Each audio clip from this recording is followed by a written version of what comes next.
So apparently, yung mga motorcycles pala na ganito, yung mga gawa ni Disney, yung mga licensed by Disney, ang tawag talaga is Chim Chim. So a while ago, pinakita ko sa inyo yung kay Sofia the First na Chim Chim motorcycle. Ito yun. Meron siyang parang purple gem sa harapan. Tapos crown to. So may handlebars. Tapos, yan yung ilalim.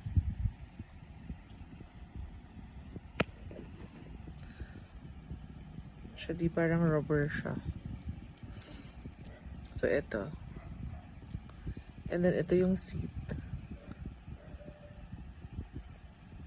So ito yung unang Chim Chim kayo na napakita ko.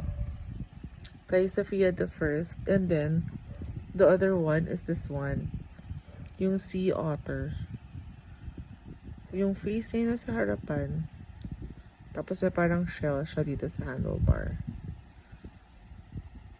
Yan yung side mirror niya, I think. Ayan o. And then, ito yung gulong. Ganun din. Parang rubber. Tapos, ito naman yung kanyang back part.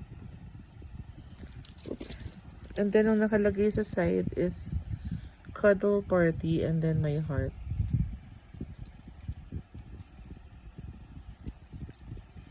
So, itong dalawa, Chim Chim motorcycles na licensed by Disney.